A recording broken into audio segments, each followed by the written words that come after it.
Hello, everyone. We are live for Rebecca Lynn Pope's show, live Q&A. Welcome, welcome, welcome as you're coming on. Blessings and abundance to all of our supporters, followers, tribe. Hello, Abundant Life Nation. All my real ones. Hello, hello, hello. We're coming on. We're live tonight. We've got 2 live guests tonight. Hi, I am Angela Myers. Ashley, hey auntie, hey baby.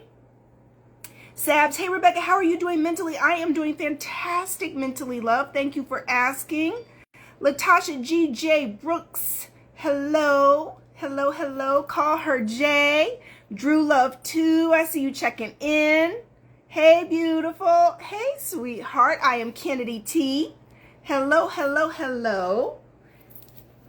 Thank you, thank you, thank you. Coming on just a minute or 2 early just so we can all get on. 2 guests tonight, 1 beautiful woman and 1 lovely gentleman joining us tonight. So I'm so excited. Just gonna come on just for a couple minutes as we're getting on here so we can enjoy tonight's guest in this conversation. Sabs S, you're glowing. Thank you, sweetheart. 1 magnificent. Hello, International Jamie. Hello, hello. Hey, hey, hey, hey, hey. Hey, guys, we're back. Can y'all tell I'm finally getting really rested from doing the show? Like, I'm finally getting back to being myself. Man, listen, I took everything out of me, y'all. Everything. It took me months to get it together. Months. You hear me? So I am so excited to be feeling better, so excited to be joining us live for the RLP show on Wednesday nights at 7 p.m. If you are in town, in Atlanta, where I live, if you are in Atlanta or nearby, I will be at Comministry Live this coming Saturday. You can get your tickets to come and join me for an incredible panel. The discussion is rejection and relationships. So you can come out and meet me live, guys. I haven't been to an actual in-person event since Shaq's birthday party. Carrie and I went to that, but that'd been the first party we'd gone to in a long time, since COVID. So I'm so excited to be out at Comministry Live. Join us there. Make sure you get your tickets. The link is in my post that's right before this video. You can get your tickets if you're in Atlanta. Come out and see me and support Comministry. She's doing a wonderful thing. And I can't wait to see some of you guys there so I can hug you and thank you for all of your support. Yes, you're powering back up all the emotional energy. Yes, yes, yes, yes. Guys, I've got a new bicycle. I've been going bike riding with Carrie. I'm on my diet and healthy weight lifestyle plan. Got to get ready to launch that. Anyway, y'all know I got so much going on. My publicist is working on my literary agent and publicist and publisher. She's working on publisher for the new books. That's why the new books haven't come out. She's getting that all lined out with the publisher and an agent, getting that all figured out. I got a lot coming at y'all. So when it starts hitting and y'all are like, oh my God, another book. Oh my God, another class. Oh my God, another event. Just get ready because it's going to start hitting. The Bait Weight Challenge is coming, Ren. The show just put me so behind that I now have to get caught up on all this wonderful stuff that I have for you guys. So I'm over here working. I'm getting it together. All right, so let me see if our first guest has come on to request. Let me see if I can find her really quickly, guys. Her name is Marie. Marie is coming on, and she is World Changer for Life. Let me see if I can find her. World Changer for Life. Are you on here yet, sweetheart, Marie? Let me know when you come on in the comments, hon, because I'm ready to bring you on so we can get into this discussion. The title of her email, guys, is 2 Good Men. Blessings in abundance, Cheryl. Oh, there she is. I just saw the request. There she is. Okay, let me view. Her email, guys, is 2 Good Men. So she got 2 good men to choose from. Hi. Can you hear me, honey? I don't know. I don't think I can hear you. Is your volume turned up? Let's see. Make sure my volume's turned up. Can you hear me? Marie, can you hear me? We might have a little bit connection issues. Marie, can you hear me? No, you can't hear me? Okay, come off and I'm going to bring you on again. Let's try it again. Can you exit out?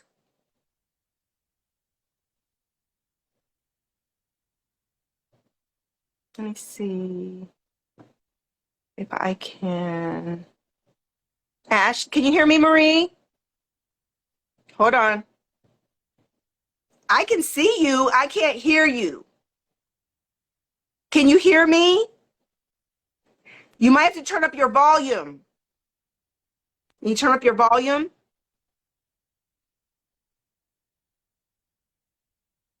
Okay. She's trying to put some earbuds on, guys, and let's see if that works. Marie? Can you hear me? I thought I heard something for a second.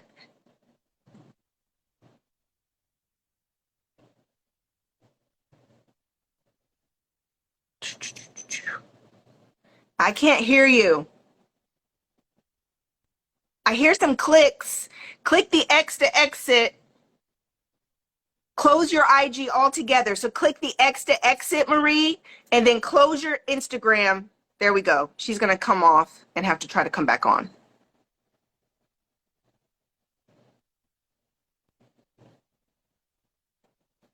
Marie, are you muted?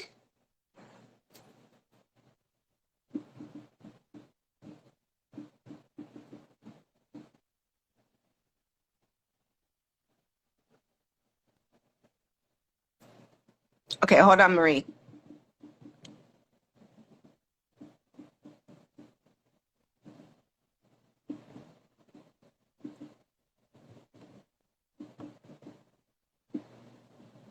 Hold on, guys. Sorry, we're having some technical difficulties.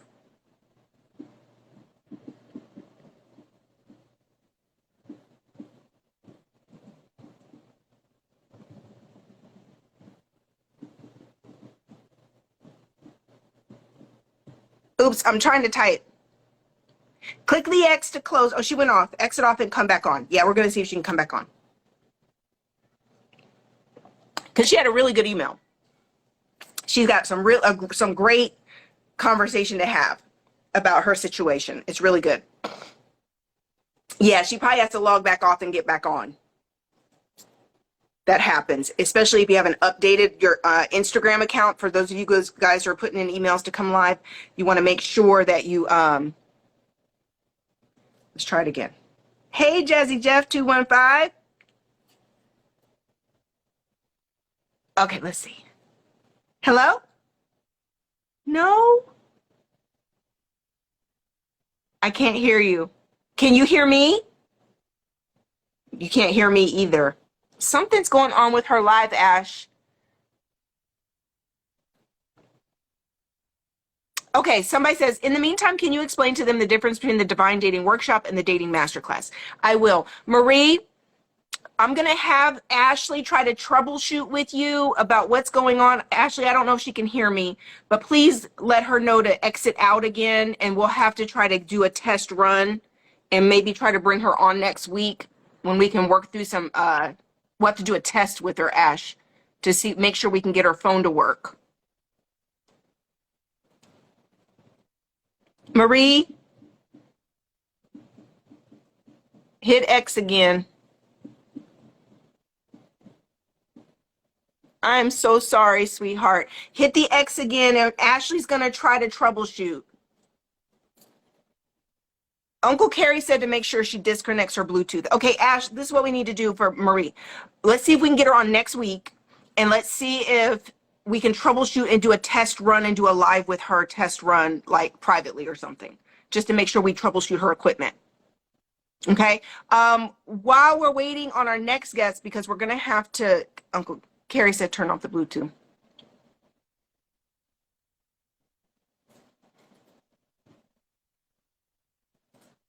While we're waiting on our next guest, the Ashley asked me the question that it's come up, what is the difference between the Divine Dating Workshop and the Dating Masterclass? So the Divine Dating Workshop is going to solely focus on dating and divine spiritual alignment, learning to use your discernment, learning to slow down and date with balance and peace. So it's all going to be around spiritual alignment, divine alignment. It's also going to be tapping into intuition and Holy Spirit, inviting God into the dating process specifically. It is not a master class. It is not a master class. I covered a lot of different topics. Carrie and I covered a lot of different topics in the dating masterclass. That is an 8-week course. The Divine Dating Workshop is going to be shorter, but it's going to be really hitting hard about divine alignment, and it's going to be an actual real tutorial on how to do online dating and use the dating apps and how exactly to navigate online dating. In the dating masterclass, online dating was like only one module. In the Divine Dating Workshop, we are literally going to spend weeks together, mostly focused on getting dates, and then actually going on dates, getting the feedback so we can learn how to date from a place of spiritual alignment and peace. So it's going to be an actual practicum around dating. You're going to be actually setting up dating profiles. We're going to be going live. I'm going to be going into your dating profiles, instructing you on exactly what to write, what the picture should be, how many pictures, what is on your profile, who to respond to, how to avoid fatigue when it comes to dating because you get tired of dating or being on the apps. We're going to cover a lot in the Divine Dating Workshop, but it is mostly centered around actual real life dating and going on dates. The goal is to start dating and learn how to date, but from a place of spiritual alignment and discernment and incorporating God into your dating. Okay, so those of you who want true love, those who want to learn how to date for marriage, the Divine Dating Workshop is for you. Okay, I hope I answered that question well enough. Really quickly, anybody else have any questions? I see a question coming up here. Okay, that was Marie. She said she couldn't hear us. Miss Hall of Fame says, I need this. Yes, that's why I'm doing it, Miss Hall of Fame. Gentlemen, we've gotten several emails from the gentlemen asking for, because the Divine Dating Workshop is for women, tapping into your feminine energy, divine alignment, using your discernment. And they've asked for a male version of the Divine Dating Workshop. So Carrie and I are looking to work on a masculine version of that workshop as well. So we'll do a twofold workshop that gets recorded and created for both. But you will be separated, because for the Divine Dating Workshop, I need to be able to work with just the women so I can come from a feminine energy perspective and approach, and then Carrie will do most of the content for the Divine Dating Workshop for men, and I'll just come in and do the actual dating, online dating portions for the dating apps to show gentlemen how to navigate the apps and who to approach, how to approach, that kind of stuff. All right, anybody have any questions, because our next guest isn't until 7:30. Marie, I'm so sorry, sweetheart, we weren't able to bring you on. We're going to get it figured out, though, because you have some really great questions. Sean is our next guest at 7:30.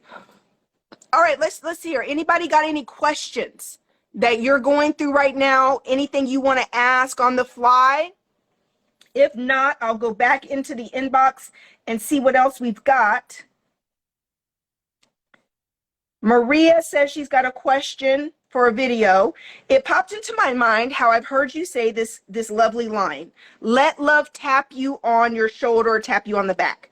It will come when you least expect it. Recently in a video, I also heard you say that if it's a wish to meet a great partner, Purple Lover 04, yes, I'll be doing the Bait Weight Challenge. Recently in a video, I also heard you say that if it's a wish to have a great partner, then voice it, affirm it. I was trying to see how these two approaches work together. Since it seems to me the latter means that you're consistently giving it thought and attention, how do they go together? So what Maria is asking in this question that she sent into the inbox is, how do you balance out not being obsessed with dating if you feel like your clock is ticking and you want to be married and you just want to be in love and you just want it so bad, but also then going into this place of ease where you're not obsessing about it. And she's asking about finding that balance between affirming it and believing it and being at a place whereby that when it comes, it's like, wow, where did you come from? How did you get here?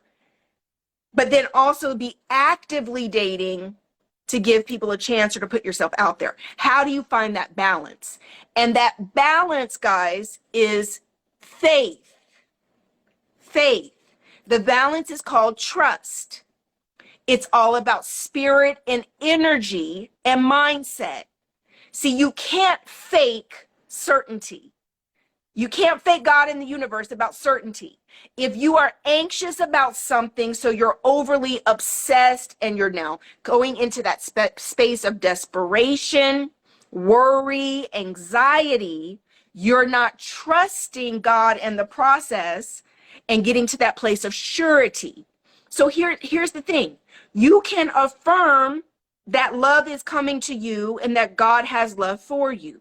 That doesn't mean you have to obsess to be on dating apps and be on going on 600 million dates, 6 dates a week, trying to make sure it happens. When you affirm it and believe it, you can go at a steady, casual pace, making dating and meeting people a part of your daily life without over obsessing about when love actually finds you. So look at this. One of the best ways to attract more bliss is to live in your bliss. One of the best ways to attract more bliss is to live in your bliss. What does that mean? It means you go about the business of creating a life that you love without putting love on hold or putting love at arm's length. You just go about the things that you can control. You go about doing everything within your power to create a life of bliss and passion.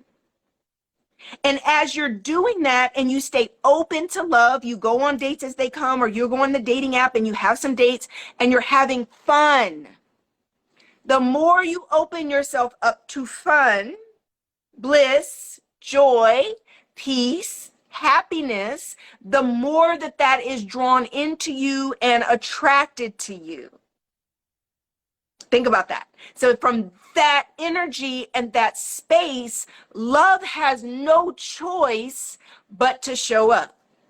Because by law of attraction and law of reaping and sowing, you're sowing love and self-love and bliss and passion and joy, and you are going to reap it back.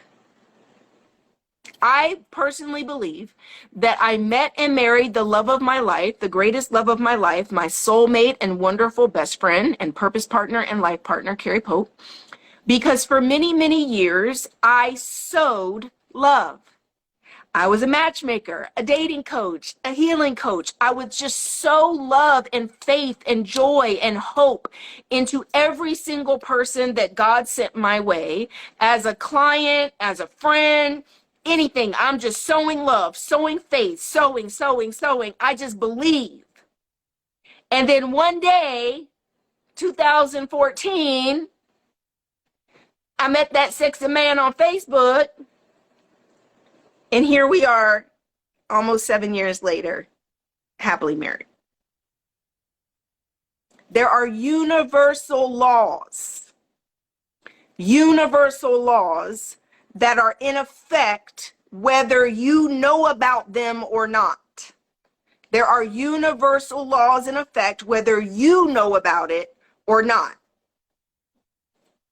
They're just universal. It's the way the world works. It's the way the universe works. Okay. T.T. Barlow says, how slow should you go when you date someone you're really feeling that the person is everything you're looking for, but not wanting to get your hopes up? Should we just move steady and take it slow? yes, and yes.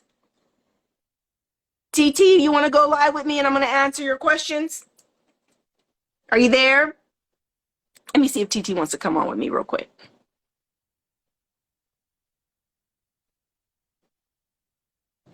Let's see, TT. You ready? You want to come on the camera?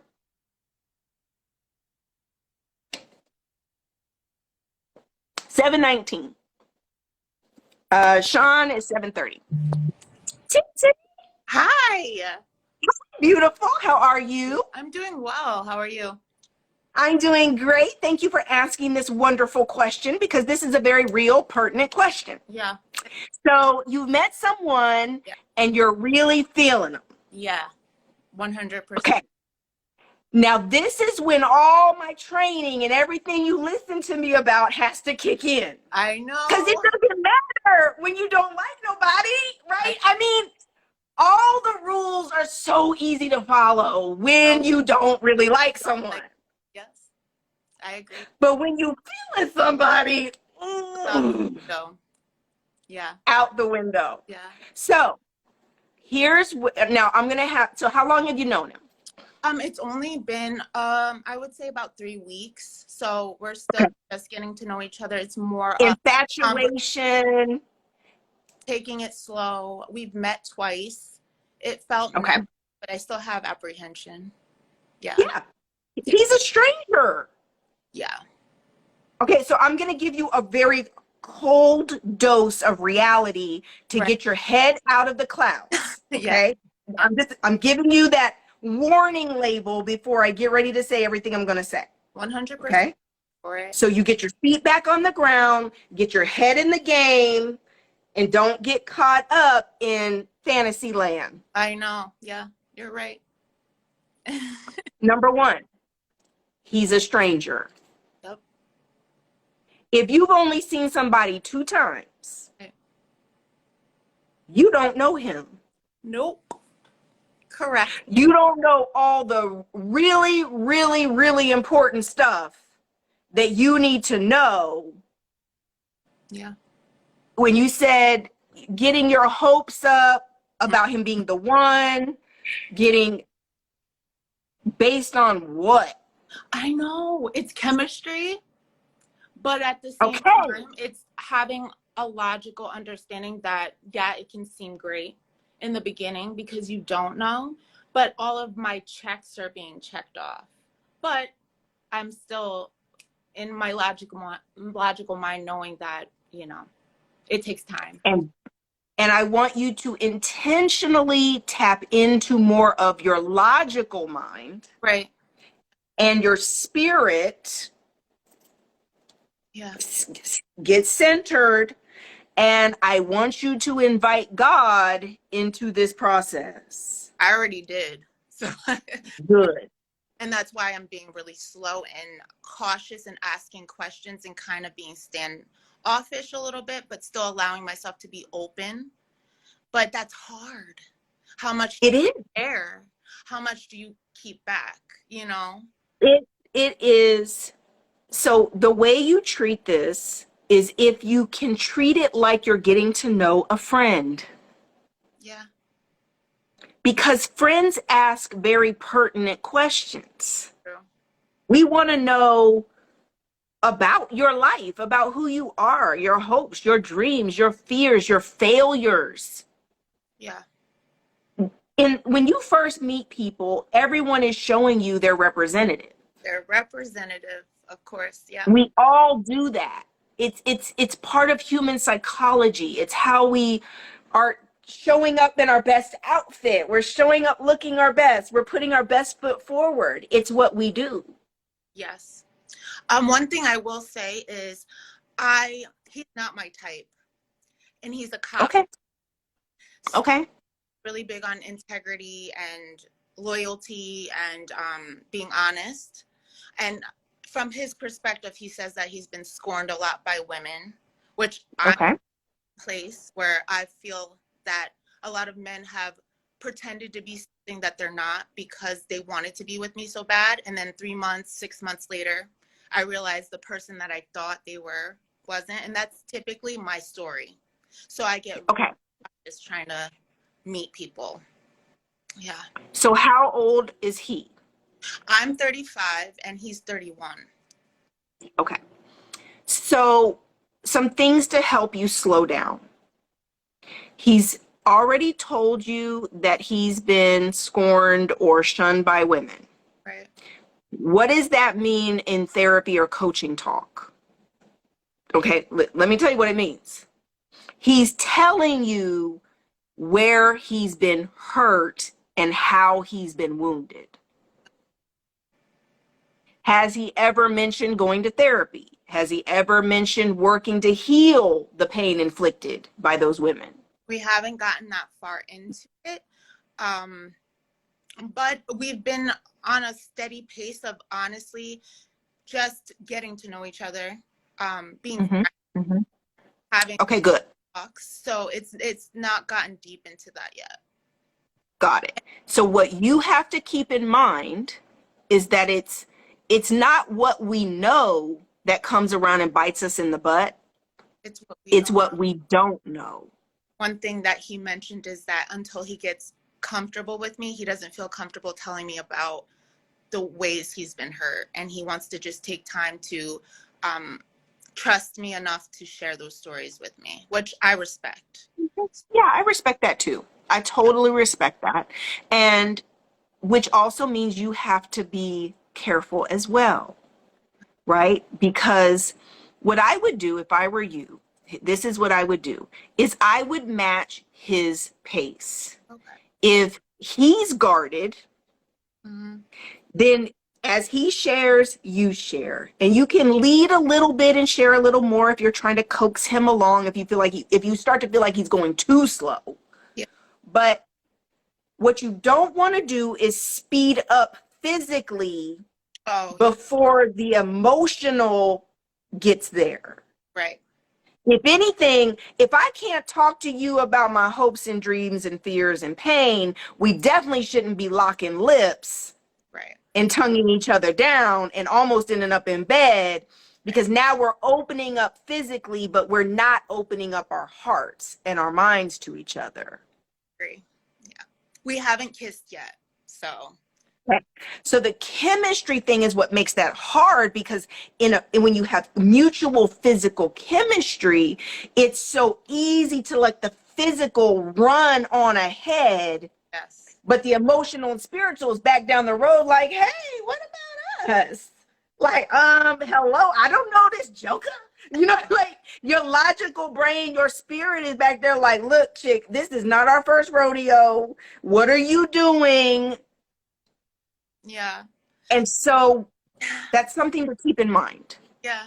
I'm trying to keep it slow and steady, but I find myself wandering in my mind about like, oh, is this something? Should I really keep going? Because a lot of times in the past I've felt that way, and then I've been let down, and I feel like I've wasted my time. But I'm trying. Can I just give you something to kind of reframe that thinking? Of course, yeah. I don't think you should think that you're supposed to know that someone's the one in 3 weeks. Yeah, of course. I'm speaking on like before. Longer. I know, but even now what makes you nervous, sweetheart, is you tend to move too quickly when you like someone, when there's chemistry, right? This is the pattern. Because your brain, this is what you've just shared. The pattern is when there's chemistry, you immediately start thinking, could this be the one? Yeah. And then you're scared, and you're scared because that hasn't worked out previously, because you go down the rabbit hole of getting too caught up and thinking it could be the one, and you're moving too fast. Yes, exactly. And then you're disappointed. Yep. The only way to get different results is to change your behavior and your thinking. Absolutely. So you have to tell yourself, you don't know if you're the one, chick. You getting, first of all, I'm going to just say this. You've seen this dude 2 times. I know. 2 times. Boo-boo. If if you're not even dating other people, you're probably moving too fast. Oh my God. If you're still not talking to other people, Right. entertaining other people, you don't know where this is going. You don't know who he is. I'm not, and listen, I'm not slamming him. We don't know him. He could be the most wonderful man, and you could end up marrying him for all we know. But at this juncture, you don't know him from Joker, Jack, Adam. You Absolutely. I 100% understand where you're coming from. And I know this. It's just always, it's almost like a behavior that just is automatic once you It's feel automatic. It's learned. out of it, that, okay, I don't have to do this time. I can just be myself. He can take it or leave it. I can go slow at my own pace. And if he doesn't like that, then it's not for me. So I'm working, I'm rewiring my mind. I'm trying. And I've been Yes. listening to all of your videos, which have been so helpful. So helpful. Thank you. Have you ever gotten therapy? I have not, and I probably absolutely need it. Yeah. Okay, you're 35. You have a good 30 years of conscious cognitive living. Since you're like 5 years old, we become little beings and we become very aware, from about 5 on. There's stuff to pull back layers on, honey. There's stuff to heal. And I'll say this, and ladies don't like it when I say this, but we are the ones that have to lead in the emotional and spiritual self-care department. So by going to therapy, when you now bring up topics with him and subjects as you guys start to get deeper into these conversations, and he could disappear next week. I mean, Right. This is 2022. I ain't been married that long. People can come and go so fast. You like, why did I even talk about him with Rebecca? Like, why didn't I even waste that question going live on him? Like, real talk, right? Very real. I agree. Or you can learn something about him tomorrow and be like, oh, please. This is over. What was I thinking? But if you leave, okay, so back to being serious. Go start getting therapy, okay? Then you can say to him, well, I believe in therapy. I'm getting therapy over the people who hurt me. And you can take a strong, firm encouragement and lead by example to be able to say, everybody's got issues. What separates the boys from the men are you working on them? Are you owning it and working on it? Because I don't deserve to pay the price for what those other women did to you. Just like he doesn't deserve to pay the price for what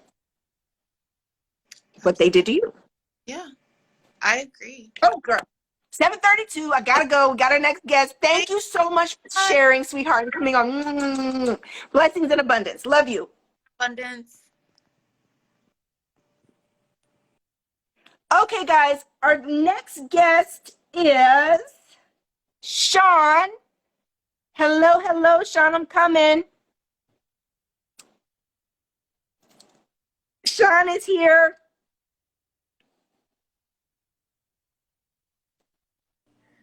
Sean. Hello, Now, Rebecca. hi, sweetheart. Now listen, okay, Sean's beautiful little face is up on here. Okay, let me make some things clear because y'all went crazy about Steven last week. Ladies, Sean is married. Right, Sean? Happily married. Thank you, Rebecca. Happily married. We're coming on to discuss some different things, but he's married. And you heard him say happily married. Don't be in his inbox. Don't be emailing me. Don't be commenting on YouTube. Oh, Steven just needs a good woman. Oh, Steven, Rebecca, hook me up with Steven. I'm like, I am not matchmaker no more. Okay, that was my warning label. Because these ladies went crazy over Steven. Okay. Hi, Sean. How are you doing? How are you? I am doing wonderful. Thanks again. I appreciate this. I'm a big fan. Mama, I made it. Come on, Rebecca Lynn. I'm good. Oh, hold on, Sean. We had your internet going a little funny. Uh-oh. But hold on 1 second. Okay. Your internet went out for 1 second. Can you hear me? Yeah, I can hear you. I can hear you and see you. Okay. You're a little choppy. So just talk kind of like, I guess, a little slower so we make sure we catch everything you say. Okay. Okay, great. Okay. Okay, so you told me in your email, Sean, that you caught the series on church girls and dating. Yes. Okay, and you wanted to give some backstory from a male perspective about what it is to be a man who was raised in church and the issues. What's your first thought from when you were watching the videos? It was very heartfelt, and I just, man, from your testimony and hearing from the other ladies, my heart went out to y'all because I realized that women do get the short end of the stick, especially in the church world. Rarely do we get where men, I mean, it's, I get it, you have the mega fest and stuff like that, but on a Sunday to Sunday basis, it's a lot of times it's about what the woman is doing wrong opposed to what the man needs to do to get right. Right. All the advice is towards the women. Yeah. Girl, if he ain't doing this, or if she, I mean, if if it's always about her and what she need to do right. And I'm just like, What and how she has to change to be good enough to get a man, to earn a man, yes, to be lovable, to get it right. That yes. and men just come as you are. You're just lucky to get a man. Any man. Yeah, right. I mean, pretty much. Yeah. Pretty much. Unfortunately, but with my experience, it was different. I was a part of two mega ministries. I was with them in the infancy stages, so I've seen the church grow and blow up. And a lot of times with the pastor that I had, he was like, look, if we're going to do this, I'm going to hold you accountable. Whoever I run with, we're going to teach you about integrity. We're going to teach you about loving God. We're going to teach you about having morals and values and respecting women and loving women. Because if we're going to make change in this world, the change starts with us. And that's the way that we were brought up in the church. So we were held. That's needed. Yeah. And more of that is needed. More of that Yes. is definitely needed. Because I think that's what's missing, is that there's not enough leadership for men. And I think that the men who are actually leading men, I think, is so few and far between. Mm-hmm. Yes. And that's part of what I'm doing now. My thing is mentoring men. Of course, I love the women and stuff like that. I appreciate Black women, women of all races. I get it. But for men, I'm focusing on them because it's at one man at a time. I don't That's have right. the whole world. Just give me one man at a time and one household, and then each one teach one. Exactly. Yeah. Because that will catch fire. I mean, that is the whole point, is to say if we can just bring about change in one person's life, then that is a domino effect because they're going to begin to pass that on as well. Yes. We just need it on a much larger scale, Sean. Much larger scale. Like that's what Carrie and I are preparing to work on with Abundant Life Nation, because we need a large scale type of training and influence leadership for men that can help men to be equipped to be. Sean, one of the statistics that Carrie was sharing with me and some in a series he's working on is talking about the percentage of homes in Black homes that are fatherless and how much that's changed in the last 50 to 70 years, which is why we're seeing such drastic issues in Black relationships, lack of marriage, lack of the family unit. And it's literally wiping us out. Like the gender wars that we are seeing between Black men and Black women right now is directly related to fatherless homes. Yes. Yes. I And agree. And we've got to get fathers back in the homes. We've got to put families together Even if that means women are raising children that are not theirs and men are raising children that aren't theirs, we have got to bring back the family unit as a core value in the Black community. Yes, for sure. I have 3 sons, and I'm raising them up to love God, give them a good work ethic, respect women, honor women, Yeah. and be able to and chase purpose, right? I think that's very important. I think a lot of men were taught to be lovers before providers. Yes. So It's all about your sex game. It's all about putting it down in the bedroom. It's all about, and we're missing. I look at my sons, and 2 of my 3 sons are in relationships. And I look at how they treat their girlfriends, and they are such strong young men and gentlemen, but they learned that. You know, it's learned behavior. They work so hard. They take, I mean, they do so much for their girlfriends. Their girlfriends are just like, I ain't going nowhere. Like, I think my youngest son, he and his girlfriend, she's thinking like they're gonna get married. They're 19, you know, but it's like he treats her so good, you know, yeah, and she hasn't been treated like that, and she hasn't seen a whole lot of that as examples. So it's just it's definitely really needed. Where are you located, Sean? I am in Austin, Texas.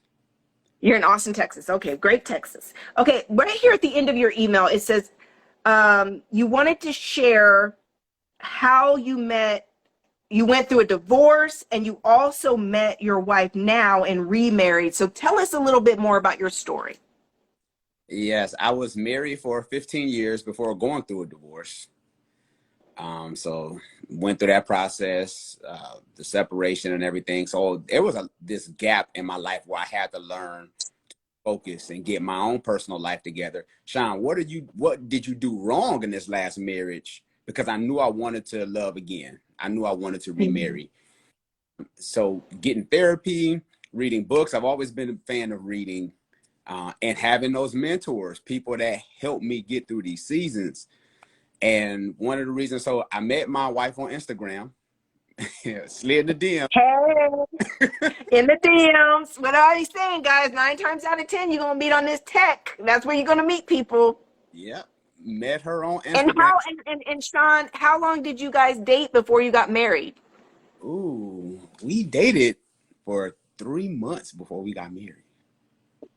Sean wasn't playing, y'all. Yeah, Rebecca, I wasn't playing because I am 40.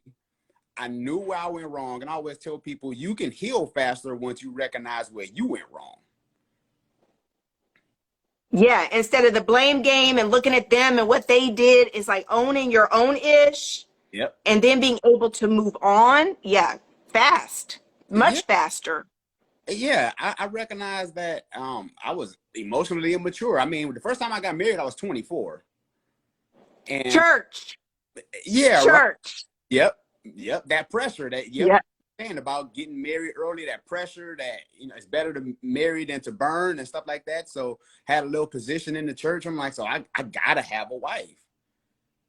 yeah. And, And you were a kid.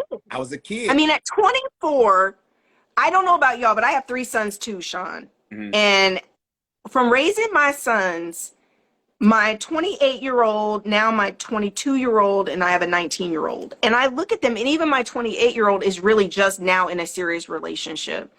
And it's like at 24, I love my son to pieces, but listen, ladies, I would not have recommended any of y'all date him at 24. Like, as he's getting closer to 30, he's just now, from a maturity perspective, like becoming ready to be a husband and a father. Yes. He definitely wasn't ready at 24. I mean, your experience, Sean, do you think the average 24-year-old man is ready for anything serious? No, not at 24. And the funny thing, Rebecca, was when I married, my ex-wife's son was half my age. He was 12. So here it is. I was raising a 12-year-old, somebody that was And you were 24. 24. Yeah. So, You bit off more than you could chew. yep. But that's also what we tend to do because we're so young, and in the church, you feel this pressure. You have to be married. And then you got to stick it out. And we don't marry the right people. You're just marrying whoever you had a crush on or were dating, and you turn it into marriage. Mm-hmm. Yep. Yeah, I wouldn't recommend that to anyone. So it took me Wow. 50 years to realize that, but but I'm grateful for my experience because it taught me how to be a better husband this time around and where I went wrong and getting the necessary help that I needed. And I was like, I'm not going to make these same mistakes again. There we go. Yeah. And that's what's key. Mm-hmm. Is deciding that you're going to actually heal and grow up and do what you need to do in order to show up better. Because I think one of the biggest issues we're facing, and you guys hear me say this in all the videos, is that, only 10 to 15% of people do that, to where they actually work on self before they run and get into more relationships. Mm-hmm. Mm-hmm. Big problem. Yeah. Yeah, so I went through this divorce and I met my wife on Instagram. We remarried. I relocated because I was living in Arizona and she was living in, so I relocated and we were long distance for about a year. Okay. Total. But one thing that helped, because people say, why would you marry her so fast? And y'all met on Instagram and y'all was talking on Skype every night. Rebecca, I always tell people I ran my wife through the ringer. I was like, look, I need to know that this is be the one, right? At 40, I can't be dating, catching flights, and she's 12 years younger than me. Okay. So I'm like, I got to make sure that she's the right one. So when we got on Skype, we had Bible study once a week. We were reading books together. And I always jokingly say, if somebody read the 48 Laws of Power with you from cover to cover, chances are they're a keeper. Right. That's what, look, I got so many books. You just said 48 Laws of Power. Have you seen this one? I have that on ebook. I love that. Yeah. This is from the guy, the 48 Laws of Power, the laws of human nature. It's really good. Oh, yeah. I went through really, that. really good. Audible. Yeah. So literally, you guys are reading books together. You're like, but ladies, I also want to point this out. What Sean is sharing. Sean was 40, not 24, and he was trying to make sure he did what he needed to do as a grown man because he didn't ever want to be divorced again. 40-year-old men need to be moving differently than they did when they were 24. Yes. But sadly, there's a lot of men out here, you wouldn't even know, if you looked at their behavior and their activity, it's like they acting like they 20 and they 45. Unfortunately. And I'm not saying it's everybody. You know me. I'm fair when it comes to this. It's men and women out here acting a fool.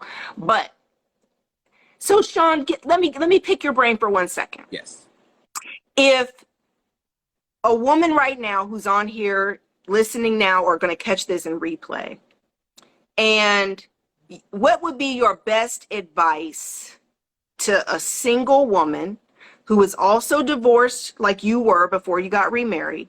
What would be your best advice to our single women followers about what to do to be ready for when a man like you comes along?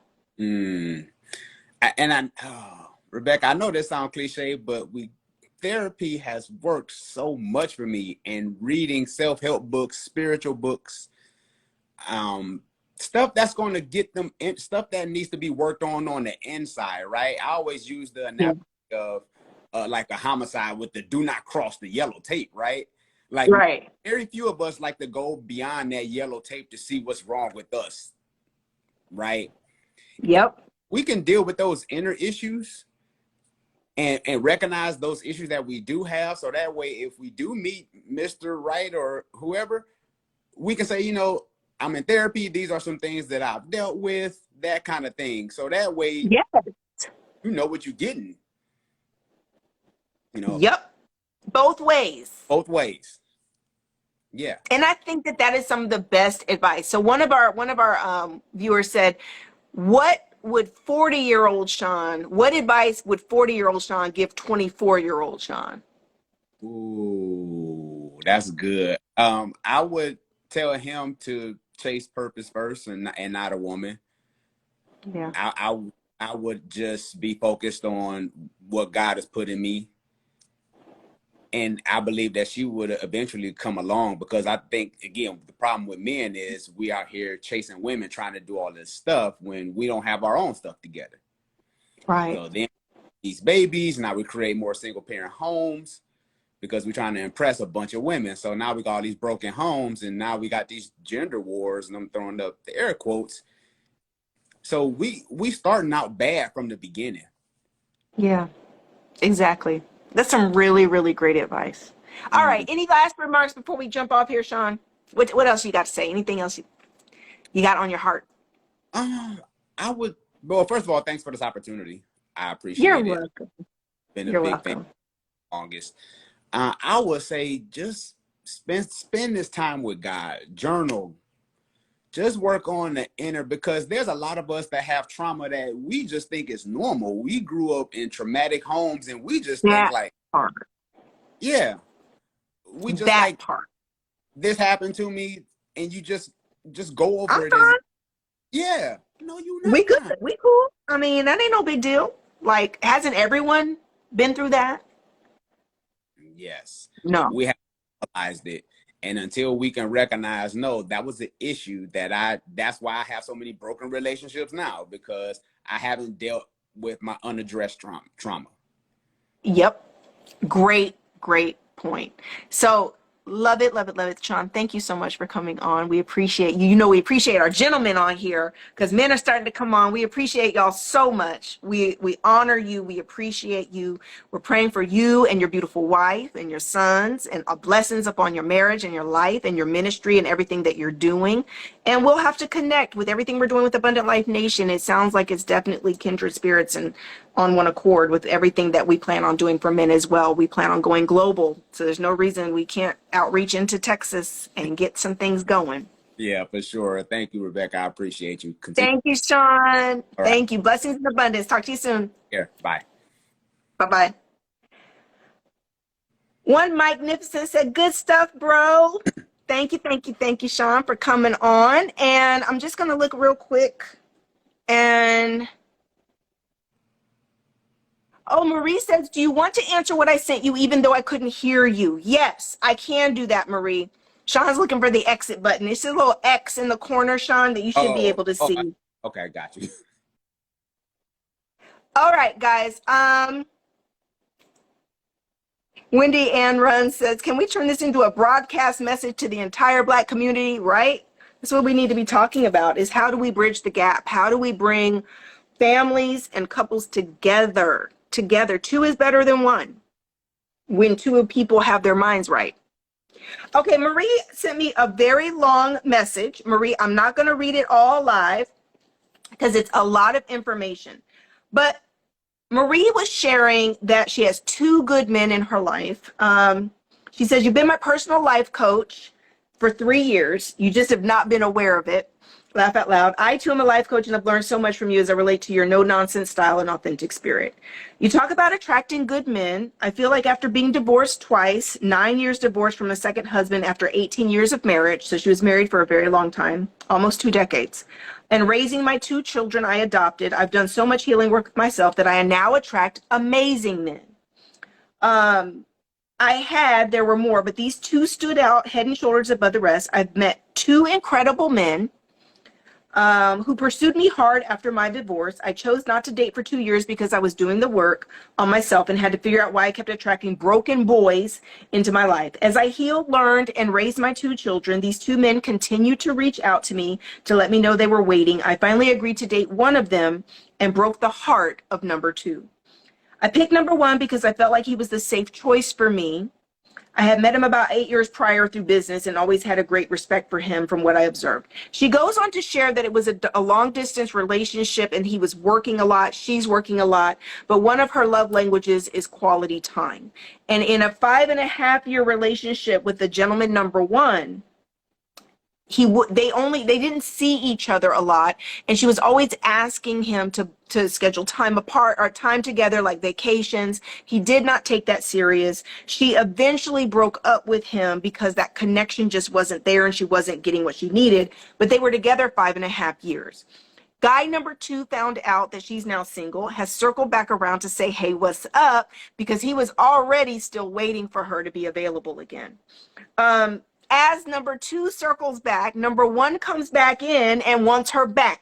Number 1 is circling back around asking for another chance. He's changed jobs, which keeps him in the area. He's been on a health journey over the past 5 years, and since our breakup has lost 80 pounds. He's asking when we can plan a trip together, etc., etc. I've not committed to anything. As I told him, I felt we had a lot of things we needed to talk about first. Would love your advice and thoughts on 2 good men. So here's the thing, Marie. Let me say this. First of all, you gave guy number 1 5.5 years to get it together and figure it out. It sounds like some things have changed in his life. He's a little bit more available, but he also lost you, which causes a great amount of saying, okay, I need to take more action. I didn't want to lose her, and he's coming back around. I say this time you definitely need to give guy number 2 a chance, because you gave guy number 1 a chance for 5.5 years. That is a long time. And he did not get it together for the basics of what you needed from him, and you finally broke up. You also mentioned he wasn't always emotionally available, where he wasn't a great communicator about his feelings, but he's this amazing, wonderful businessman, can communicate about everything else except his emotions. As a life coach, you know and understand the importance of doing your work. It is now time that you start requiring that in your potential partners. If someone's not working on self, and if they're not seeking help, then they're not actually going to change. That's right. That's a long time too. Exactly. 5.5 years is a long time to not eventually get to marriage if you want to be married again. So it's really time for you to open up the playing field. If he wants to win you back, sure, but you're going to need to have some requirements. Requirements such as therapy, coaching, reading books, working on the emotional things. Proud of him for losing 80 pounds physically, but he also needs to lighten up his emotional baggage, the toxic load that he's carrying over all the years. You mentioned he hadn't been married. You mentioned he doesn't have kids. It sounds like you guys are a little bit older, and yet he had this wonderful opportunity with you, didn't seize it, which is probably a repetitive pattern in his life, because if you reach 50, 60, and you've never been married and don't have kids, you can only blame that for so long on work schedules and all of this. People get snatched up on the open market when they are great candidates. So if you're really that adverse to relationships and commitment, it shows up in the lack of relationships, marriage, all of that. So you got to be a pretty great guy for you to have spent 5.5 years dating him. But it also lasted because you mentioned that you're a very busy businesswoman as well. He was very busy. You guys are not seeing each other that much. Something I need to reinforce with you guys. Listen, if you're not seeing someone very much, that is not a real relationship. Time can go by, you're both busy, but how much are you really interacting with each other, communicating with each other, sharing the burdens of life, the day-to-day real life that comes along with real commitment? It's very easy to put a timestamp on something and say it's been 5 years, but if you guys only saw each other every 3 months or every 5 months or something, and you're just Skyping and talking on the phone, that's not real life together. You're not doing life together. It's a phoneship. It's not a relationship. And then when you are even wanting more, which is not asking too much when you are in a long distance relationship and not seeing each other very much, it's not too much to ask to say, I want to go on some trips. I want to see you. I want to make time and schedule in-person time to see you. 5.5 years. You lost 80 pounds. Wonderful. However, you want someone that's going to be able to be in your life consistently, I hear him and see him doing the work physically, but you need to know that he's doing some work emotionally and spiritually. And guy number 2 needs to be doing the same. As we get older, guys, we are carrying more baggage, more emotional, spiritual, and mental baggage if you are not doing the work to heal all the layers of baggage and pain that gets added on over the years. And that's how you have to realize, as we're getting older, the older you're getting, the more pain and experiences have been inflicted. And if you're not countering that with the work, then it's a hot mess. Just because time goes by does not mean that people get better. Lisa says, had to break up with a man who had explosive anger issues. Therapy is so necessary. The ship had been sinking and never been sailing. Wendy says he's coming back because his fear of intimacy has had a chance to subside with no contact. As soon as you get back together, if he's not working on himself, the same avoidant pattern will come back. I agree. So that's my answer, Maria. I hope you caught that. I hope you're still on and you caught it. Listen, guys, you know the theme of every single live and everything I do is about healing. You've got to do the work. You've got to heal. Our new membership classes for Abundant Life Nation are coming. As a member, you'll be able to take some healing courses and be able to work through some of your stuff as members. They need to be focused on self and not be vain with vanity eyes, Jehovah's Stool says. Thank you so much, sir. So listen, the Divine Dating course is coming. Make sure you get on the wait list for that. If you haven't taken the Work Masterclass Spiritual Healing course, make sure you take that to work on your deep shadow work and spiritual healing. And the Abundant Life Nation membership is coming. We're working hard to get all of that new platform up and going so you can sign up for your new membership with Abundant Life Nation. We'll be releasing the membership classes and all of that once we get everything up and going. And if you want to be a certified Abundant Life coach, we start class next week on Monday. I think there's 5 spots left for you to be a certified Abundant Life coach for summer semester. So make sure you get signed up for that as well. There's a link in my bio that'll take you right into all of the details in order to sign up and claim your spot. All right. I love you guys. Blessings and abundance. I'm going to go chill with hubby and enjoy my evening and take some downtime. I love you all very much. I'll be back next week for the RLP show with more guests and more quick Q&A. Make sure you send... She said, can you repeat that again? I love that. I don't know what you're meaning. It's so refreshing to see men talking about therapy. Yes. Guys, we are going to turn the corner on this. We are helping to make a difference. We are part of a movement of light and love and healing. And we are going to make a difference in the world. We can do it. Together, we all can do it. I enjoy your content and your channel. Thank you, Jehovah's Stool. Thank you so much, sweetheart. Thank you, One Magnificent. Thank you, Mike. What was I about to say? I don't know. She wanted me to repeat something. I don't know what I said. Oh, make sure you send your questions into live@RebeccaLynnPope.com. That's live@RebeccaLynnPope.com. If you want me to read your questions online, or if you want to come live with me, let me know that as well. And you can come on live to be a live guest. All right. Love you. Blessings and abundance. I'll see you guys next week. I'll be on before the end of the week probably to do. And don't forget to get your tickets to Come Ministry this Saturday to come out and meet me in person. Mr. Pope will be there as well, so we can say hi to all you guys. All right, blessings and abundance. Talk to you guys soon.